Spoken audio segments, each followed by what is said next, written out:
Saya Seto Mulyadi, adiknya Kak Deddy Mulyadi. Ya, saya adalah pengagum beliau. Saya akan belajar banyak dari beliau, dan saya juga memberikan dukungan moral kepada adik-adik semua. Karena saya bukan hanya baru sekali melihat adik-adik, sudah yang kedua kali, dan tadi juga sempat berbincang-bincang dengan sebagian besar adik-adik juga, berbincang-bincang dengan para orang tua adik-adik, dan saya menyimpulkan bahwa langkah ini membawa adik-adik ke Dodik Bela Negara adalah langkah yang tepat, dan arahnya adalah semua demi kepentingan terbaik masa depan adik-adik semua. Terima kasih kepada Kang Deddy Mulyadi atas ide gemilang ini. Mudah-mudahan ini adalah awal dari kebangkitan remaja dan pemuda Indonesia di masa depan.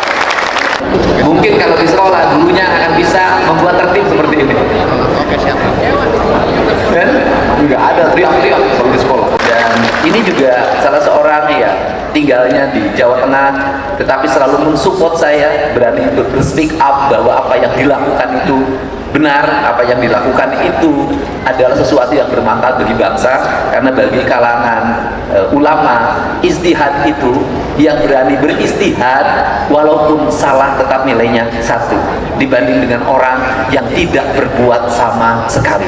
Hidup ini lebih baik berbuat walaupun salah daripada diam tidak berbuat sama sekali. Karena hari ini baru 3 bulan saya mimpin, lihat nanti 2-3 tahun ke depan apakah kebijakan saya itu kemudian terus-menerus konsisten. Membangun sistem bukan perkara mudah, membangun sistem itu perkara yang susah. Maka satu hal yang harus dilakukan oleh kita adalah memulai.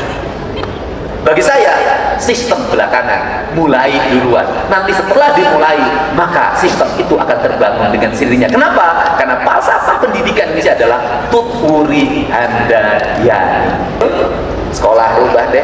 Sekolah ngajarin nggak usah tinggi-tinggi sekarang, ngajarin masuk kelas berbaris, ngajarin di ruang kelas hening, ngajarin kalau ada sampah di jalan dipungut, ngajarin buang sampah di mana, ngajarin nanam bunga, ngajarin nanam tanaman, ngajarin menyayangi sesama, ngajarin mencintai sesama. Sekolah ngajarin itu. Ilmu pengetahuan bisa diraih di Google, ilmu pengetahuan bisa didapat di perpustakaan, tapi cinta tidak bisa didapatkan di buku, cinta tidak bisa didapatkan di layar digital. Kalau manusia digabungkan bukan karena partainya, bukan karena organisasinya, tapi manusia digabungkan oleh cinta dan rasanya. Ibu dengan anak bisa jadi rasanya tidak bersatu, tapi bisa jadi anak itu bersatu dengan orang lain. Kenapa mereka bisa berkelompok bergeng? Karena rasanya sama, cintanya sama, satu napas, satu jiwa. Kok rasanya berubah menjadi negatif? Untuk itu dari sekarang cinta ibu dan anaknya satukan dengan baik.